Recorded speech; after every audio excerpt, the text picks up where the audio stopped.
सुनते रहिए, सुनते रहिए। किसी भी महापुरुष के सामने बैठिए जो भगवान की कथा सुना रहे हैं, सुनते रहिए। ये कथा ही कलिकाल में जीवन के कल्याण के लिए पाथेय है, इसके अलावा दूसरा कोई उपाय नहीं। एक व्यक्ति ने कहा, महाराज कथा करते क्या लाभ होता है? प्रश्न किया, आप कथा सुनाते इससे क्या लाभ है? हमने कहा कोई लाभ नहीं है, सब बेकार। लेकिन एक लाभ मैं आपको बताऊं और इस लाभ को आप इनकार नहीं कर सकते हैं। इस पंडाल में कितने लोग होंगे इस समय? सुमित बाबू 15,000 कम से में बैठे हैं। ये कथा न होती तो हो सकता है इस 15,000 में से कुछ लोग इस 4 घंटे में कोई गलत काम कर देते।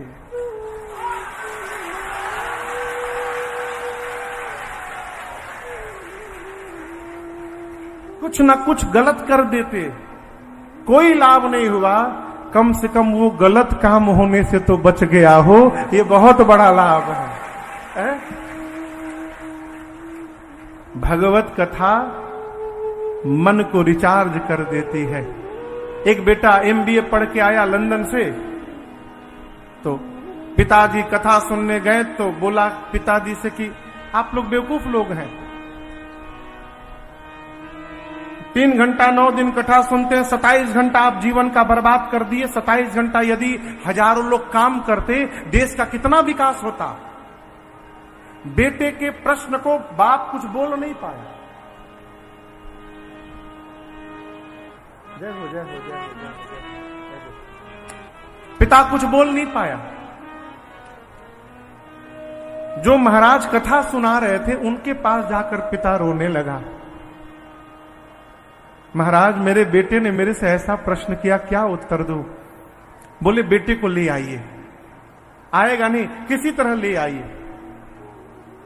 आया, बाप ने कहा प्रणाम करो, प्रणाम किया। बेटे ने कहा कि मेरा यही प्रश्न है कि आप 3 घंटा सबको फंसाए पड़े हैं। मान लीजिए 2,000 लोग बैठे हैं कथा में, 9 दिन कथा सुना रहे हैं, 9 या 27 घंटे ये 2,000 लोग यदि काम किए होते, कितना विकास होता देश का। महाराज बोले बात तूने बड़ी अच्छी कही बेटे, लेकिन ये बताओ तुम क्या करते हो? बोले MBA हूं, जॉब करता हूं। कितने बजे से? सुबह 10 बजे बैठता हूं और रात को शाम को 6 बजे तक करता हूं। उसके बाद क्या करते हो? 6 बजे के बाद 7 बजे घर आता हूं, थोड़ा दोस्तों के साथ घूमता हूं, फिर 9 बजे भोजन करता हूं, उसके बाद 10 बजे सो जाता हूं। कब उठते हो? बोला सुबह 6 बजे। महात्मा बोले 11, 12, 1, 2, 3, 4, 5, 6, 8 घंटे तुम रोज सोते हो? बोला हाँ। महात्मा बोले मूर्ख है तू, यदि तू 8 घंटा और काम करता तो देश कितना आगे बढ़ता। बेटा बोला कैसी बात करते हैं? 8 घंटा सोता हूं तो अगले दिन काम करने की ऊर्जा प्राप्त होती है। महात्मा बोले बेटे उसी प्रकार तेरा बाप 27 घंटे कथा सुनता है तो 1 साल काम करने की ऊर्जा इसको प्राप्त हो जाती है।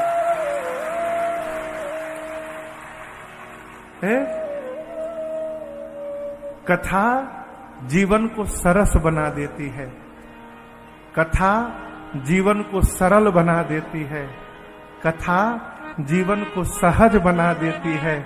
और याद रखिएगा, जो सरल हो गया, जो सहज हो गया और जो सरस हो गया, उसको भगवान को ढूंढना नहीं है, भगवान उसको ढूंढते ढूंढते उसके पास चले आते हैं। वाल्मीकि जी ने कहा प्रभु आपको वही जान सकता है जिसको आप जनवाएंगे। सोई जानई जेहि देहु जनाई और जानत तुम्हारी होई जाई।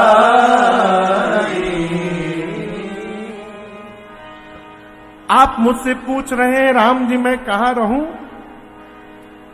मुझे आपसे पूछने में संकोच हो रहा है, प्रभु आप कहां नहीं हैं?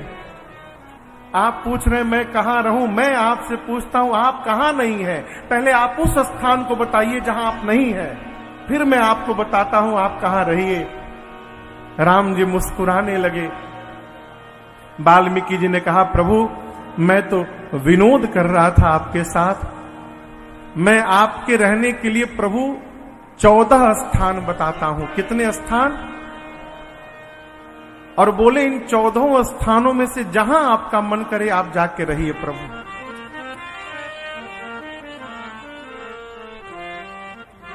सबसे पहला स्थान वाल्मीकि जी कहते हैं, प्रभु जिनके श्रवणा समुद्र समाना, जिनके श्रवणा समुद्र समाना। वाल्मीकि जी कहे, प्रभु जिस जीव की, जिस मनुष्य के कान समुद्र जैसे हो जाए, कान का स्वभाव समुद्रवत हो जाए। कैसे? जैसे समुद्र में नदियां निरंतर आती रहती हैं परंतु समुद्र कभी भरते नहीं है, उसी प्रकार जिस मनुष्य के कान रूपी समुद्र में आपकी कथा रूपी नदी निरंतर आती रहे, और जिस मनुष्य के कान कभी आपकी कथा सुन के भरे नहीं, प्रभु आप उसके हृदय में जाके रहिए। आपके लिए पहला स्थान बता रहा हूं। अब आप में से जिसका मन कभी कथा से न भरे, समझिए आपके हृदय को पहला स्थान बताया वाल्मीकि जी ने। पहले स्थान पर कान, दूसरे स्थान पर आंख। लोचन चातक जिन करे रहि दरस जलधर अभिलाष, निदरहि सरित सिंधु सर भारी, रूप बिंदु जल होहि सुखारी।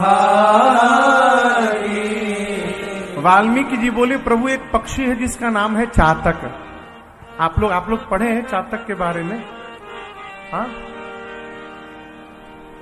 ऐसा कहते हैं कि चातक पक्षी उसी जल का पान करता है जो जल बादल स्वाति नक्षत्र में गिराते हैं।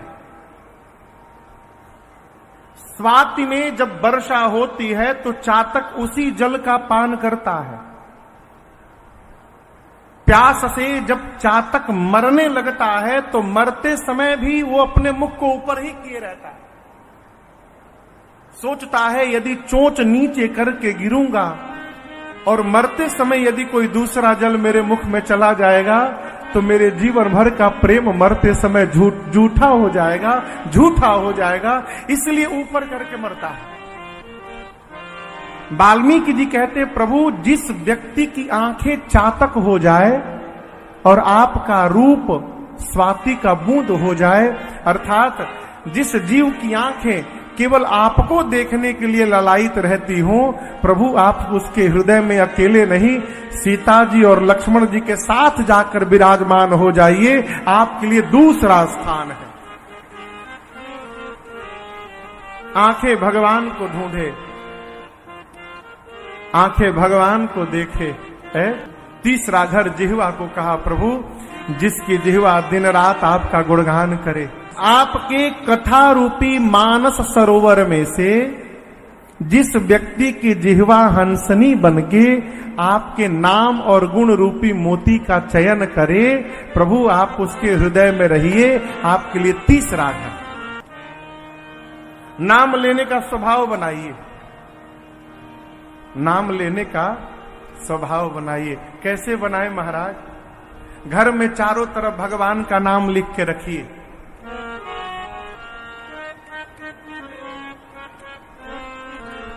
घर में चारों तरफ भगवान का नाम लिख के रखिए। लोग गाड़ी के पीछे शीशे पर नाम लिखते हैं और हम बताएं अजीब अजीब नाम लिखते, टी2टी गड्डी, कि T2D गद्दी लिखने से क्या होगा हो? आप उसमें जय सिया राम हर हर महादेव लिखवाइए। क्यों? आपकी गाड़ी जब सड़क पे दौड़ेगी और आपके गाड़ी के पीछे जीवन भर जितनी गाड़ियां चलेंगी और उन गाड़ियों में जितने लोग बैठे होंगे, उन सब की आंखें जब जब आपकी गाड़ी की शीशे पर जाएगी और वहां जय सिया राम लिखा रहेगा, तो उनके मन में अपने आप भगवान का नाम आता रहेगा। और आपके कारण जितने लोग भगवान का नाम जपेंगे, उन सबसे आपको कमीशन मिलेगा। नेटवर्किंग है ना पूरा ये है। नाम लेने का स्वभाव बनाइए। नाम भगवान का जो दिल से लिया करते हैं, ये मेरे पूज्य महाराज श्री गाते हैं।